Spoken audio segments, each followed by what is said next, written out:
Hello and welcome to another episode of the Investor Financing Podcast. And I'm your host, Beau. Today we have a great guest from Rent Dynamics, Mike Wolber. He is a chief revenue officer there. He's an extroverted technology enthusiast. That's a tongue twister. He's got a great marketing background. He's got a podcast. And today we're going to talk about some advances in technology to help property owners that own large multifamily properties, how they can give a better experience for their tenants and create or residents. We like to say residents to create long-lasting relationships and keep the residents happy, right? And then keep them staying in the properties longer. So, welcome to the show. Thanks for joining us. Hey, thanks a ton for having me, Beau. It's great to meet you. So, your platform, Rent Dynamics, has a multifamily CRM, a contact center, Rent Plus card, and an Advantage wait list. Can you kind of give us an overview of the services that your platform offers? Yeah, for sure. And I'll try to be somewhat succinct because I could use the entire podcast just on this section alone, probably. Rent Dynamics is a pretty unique company in our space, and that we have products that directly impact the entire duration that a resident experiences with a multifamily property. We have a contact center where we're able to answer phone calls, respond to emails 24/7 for properties around the states. And then as we sort of get into the leasing side of the industry, turning those hard-earned leads into leases, we have industry-specific technology in that CRM to really help make that process easy for on-site teams. And then on the resident side specifically, we've really gone after this financial solution called Rent Plus, where we're helping residents establish and improve their credit just by paying rent on time, and going even further in that with opening up more lines of credit through a secured credit card. And then we recently partnered with a company called the Advantage program, which now opens up home ownership as an opportunity for residents with the national partnership we've signed with Keller Williams. Wow, that's pretty awesome. So you have a lot of pros for both the tenants and residents and the owners of the property. So your average client, as far as property owner, are larger multifamily property owners. They own 500, 1,000 units plus. What's your kind of avatar client? Yeah, it's a fun question, Beau, only because we're really unique in that we're great for all sizes in our space. Some of our smaller customers are 500 to 2,000 units owned or managed. And then some of our biggest customers are north of 50,000 units owned and managed. And I think we've really architected our business in a way that we can support the small ones and the big ones, which gives us a really unique foothold in the space that we can truly partner with just about anyone who's owning and growing in the multifamily space. And so some of your larger partners, is that like 50,000 doors? I mean, what would you consider a large owner? Yeah, so I think you start looking at like the NMHC top 50 in our industry. We partner with about 18 people on that list. So companies like Asset Living, growing like crazy through acquisition right now.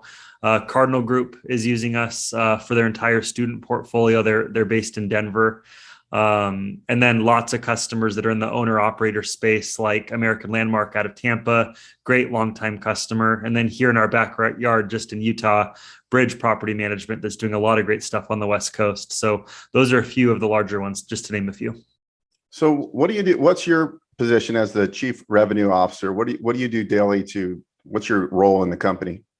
Yeah, I have a really scary job. And I think for me, I say scary with a smile on my face because my responsibility is to design the programs and the teams and to make sure that we're growing high and to the right from a revenue perspective. So I lead what we call go-to-market. So that's sales, it's account management and marketing.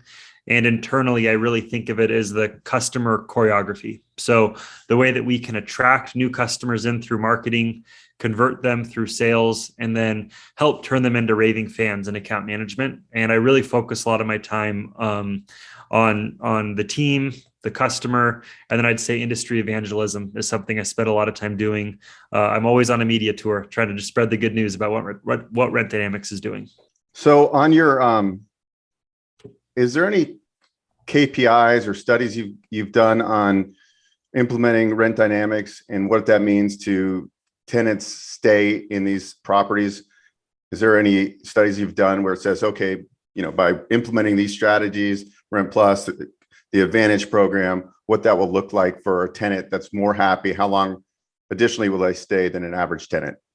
Yeah, it's a great question. So to go head on with that question, the studies that we've done, we see about 28 weeks extra time on a property or in a property when using our Rent Plus solution. It's a compelling reason for a resident to stay, to really improve their fiscal health before they take that next step of home ownership or purchasing their first car or whatever that might be.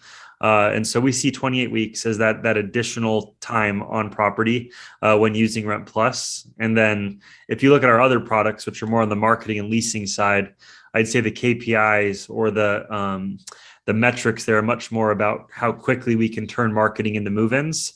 And so doing a lot there to really maximize your marketing spend to create as good of a prospective resident experience as you possibly can. And it seems like we're going back to being a renter nation. Is that kind of like the forecast with property prices being so expensive now, and even actually rents are increasing? So it's we're in a kind of a weird state of the world, and more people are kind of going back to the renting world because they're getting outpriced on these housing. So is that what you guys are seeing as well? Yeah, we're staying really close to all of that data. And I think we're seeing headwinds and tailwinds, no matter how you look at it. I think some of the tailwinds right now for renting are this great resignation and the rise of remote work that really grew through the COVID pandemic. And as part of that, we're seeing that the talent in our nation can choose to live wherever they want to because they now have choice in where they live, because employees are saying it doesn't matter, we just need great people. And we're seeing a lot of property technology really going after that with short-term rentals and things like that to give folks that want to rent but want to be on the go flexibility. But then I do think that on the home ownership side, barriers to entry are still access to banking and credit and things like that, which is where what we're trying to do is help both sides. And so I think you're spot on. I think we are going to see a big rise in renting, but I think the American dream is still to buy a home for many people. And so in that regard, what an opportunity for us to kind of kill this narrative that the big bad landlord is doing bad things for residents and really prop up this opportunity for them to do amazing things for their residents to create a future they're excited about. And I think it's interesting to see all this build to rent going on. You're seeing developers build 50, 100 single family homes in one community, and they're not selling them, they're keeping them as rentals. Are you guys getting any of that type of business under your platform? Yeah, we are. So we're spending a lot of time, focused on multifamily, but we're seeing this rise of multifamily operators really adding more styles of portfolios to the mix, and taking a couple hundred acres and turning it into a big single family development, but then running it like a multifamily property operating around a leasing office. And in that regard, lots of our customers are either stepping into that or going all in on that movement. And what they're seeing is, longer stay on property, which for them is good, predictable revenue. And we're seeing a lot of value there from kind of a long-term adoption standpoint too. And is there any markets in particular that you see growing for your business, like Southeast, where's the majority of your business? Yeah, we're in 44 states of the 50 in the country. Last I checked, that could be wrong at this point. And I think one of the interesting things for us is just kind of seeing where the growth is happening in our industry is kind of where we're growing. You're seeing lots of growth in the Southeast right now. You're seeing lots of growth in the Southwest right now. People leaving these dense metropolitans and moving to suburbans with good access to airports. And so we're kind of all over the place, to be honest. And we're definitely growing our sales team in that order with a regional model. So our sales team is in these key markets to make sure we can be there to help. You're listening to the Investor Financing Podcast. We'll be right back after this break. Hello, Beau here, host of the Investor Financing Podcast. Are you a lender, real estate professional, or vendor that provides products or services within the real estate investing and business owner space?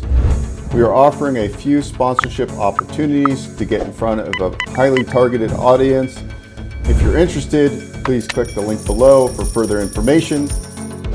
We look forward to talking with you. Thanks. Make it a great day. And so the Advantage wait list, is that just like a kind of a cloud-based wait list for all your communities that are under your platform? And then it's like a revolving door where as there's vacancies, you're helping your property owners fill those quicker? Yeah, so there's kind of two components to that. So the Advantage program, the way that it works is that we offer properties the opportunity to roll this out to their residents. And right now we have a wait list of about 400,000 units of people that are interested in joining the program. And what we're doing is market by market, opening up these new markets to really take this program to our customers. And so really successful rollout in Utah that just finished. We've now started Arizona, so we're working on Phoenix right now. And then next up, we'll be doing kind of a central focus starting in Texas. And what happens is that if a resident raises their hand and says that they want to go down the path of buying a home, Keller Williams is our national partner. We have 100,000 agents through this partnership. We connect the resident with a local real estate agent, and Keller is giving up half of their commission. And so that becomes revenue share for the property and a reduction in closing cost for the resident. So it's a win-win.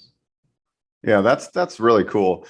I mean, I love the fact that you guys are you're helping the resident, because a lot of people that are renting, they don't have maybe the best established credit. So you have all these things that are rolling out to help. The trade line of them paying rent is now they're able to get it reported on their credit report. So maybe if their credit was, they just didn't have a lot of credit, right? Yeah. It's not that they're missing payments, they don't have credit. And credit is so important. So important. Being in the lending business, everything is credit score based. Pretty much. And so if you want to get the cheapest cost of funds, you have to have a 740 credit score. And so you guys are helping people get better credit scores, showing a track record, which is going to help them qualify for home ownership. Now, are you guys partnered with like a national lender? Do you have any partners there? That would be another probably good place for you guys to go if you're not there yet. Yeah, we do. We have a national partner on the lending side that we're going at this with. And it's definitely been a fun learning process too, because focus is so important in business, and we've really gotten wide pretty quickly, but it's given our entire team this opportunity from a career growth standpoint to now say, hey, I want to go move into this aspect of the business and experience real estate transactions. And so it's really cool for our team to have this opportunity to really become entrepreneurial. So it's been really fun. And so under your platform, there's thousands and thousands of doors, really. And what's your goals going forward? I mean, let's say you're got 200,000 or 100,000 doors. Is it to have 1 million doors under Rent Dynamics? Yeah, we actually just crossed 1 million units on platform this last month. Oh, so we're at 1,080,000 units on platform as of March. We celebrated that in person last week when our whole team was here in Logan, and we grew by 460,000 just last year alone. So we're definitely in a growth curve. And I'd say that's by design. I think our team has done it right, spending a ton of time building a great foundation of good throughput in product and development and really good operations and implementation and customer success. And I think we're now really applying a little bit more investment into growth through sales and marketing. And as part of that, I think we're really well positioned to no longer be what I tell people, which is the best kept secret in multifamily. And so you started a podcast called Modern Multifamily. And really your background seems like, as I was reading your bio on LinkedIn, I mean, you have just like a really kind of diverse background. I mean, looks like 8 years has really been in the multifamily space. Prior to that, I believe you're at Nike. Yep. So you that opens up the door, really. Like, you don't think just all real estate. Can you kind of walk me through like your experience in the past and how you ended up where you are today? Yeah, for sure. So if I go back to growing up, I grew up in Alaska, and my dad to this day is the number one commercial and residential broker in the state up there. And so his name is Brian Broderick, and he's done a lot from a real estate perspective to build a powerful last name and a big business. And growing up, I always thought I would boomerang from college to come back to Alaska to work for my dad. just growing up, I saw the avenues, but also the hard work that went into building, such a growth cash flow real estate business. And right before graduating college, I had an opportunity to join Nike, and it was kind of too hard to pass. So I joined Nike kind of as an accident. And I spent 5 years at Nike. And the one thing I learned of all of the things I learned there was the power of storytelling. The folks that could tell a story the best advanced the fastest. It was a team full of storytellers, and I really invested my time in learning how to tell stories and to be compelling, and eventually saw an opportunity to no longer be, a small fish in a big pond, because Nike was massive, and to go vertical specific and go be a technology, creator in a very specific space, which was kind of another good accident because I found G5, which happened to be in multifamily. And I just joined them at the perfect time of growth, similar to Rent Dynamics. And we 5X'd in my 5 years that I was with G5. And they actually just sold to RealPage in Q3 of last year.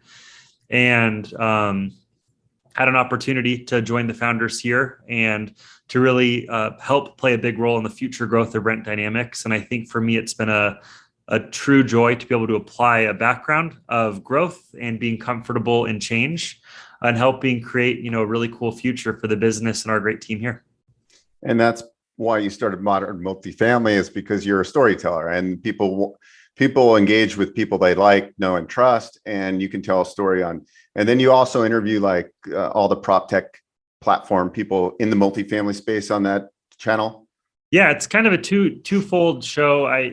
I created this narrative of just wanting to be a destination of content to create inspiration for how we could move the industry forward.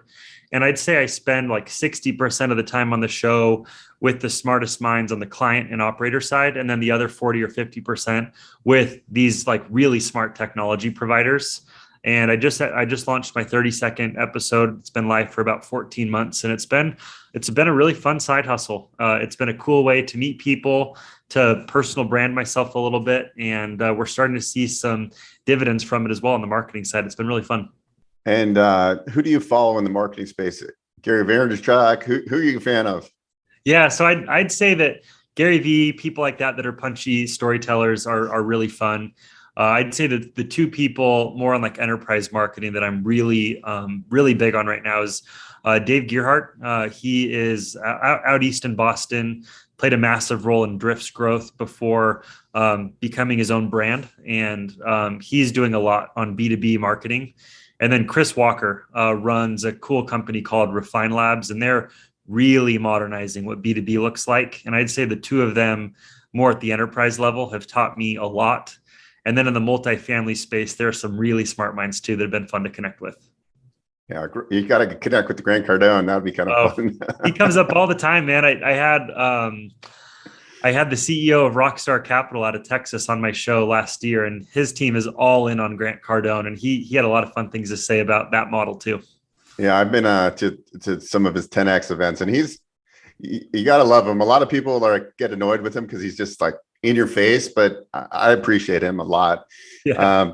Now, your owners, are most of these owners vertically integrated with the property management company, or are you dealing with more third-party management companies that manage all these, or is it a combination? It's a combination. I'd say that then advice to any supplier in the space that's selling marketing or operation software, you want to go to the management company because they're being charged to operationalize a property. And so when we're talking CRM, contact center, we're most of the time working with either third-party fee managers or owner operators.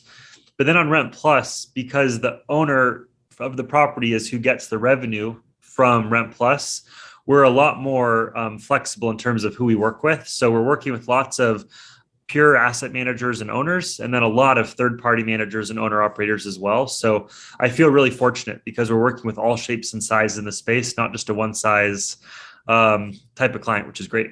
Yeah. Well, Mike, that's amazing. Where would you suggest people connect with you or follow you on any of your platforms? I would say LinkedIn is definitely where I'm the most visible and accessible. Mike Wolber, I'm one of the only Mike Wolbers in the world, so it should be easy to find me. And then we just launched a new website for the podcast, modernmultifamily.fm.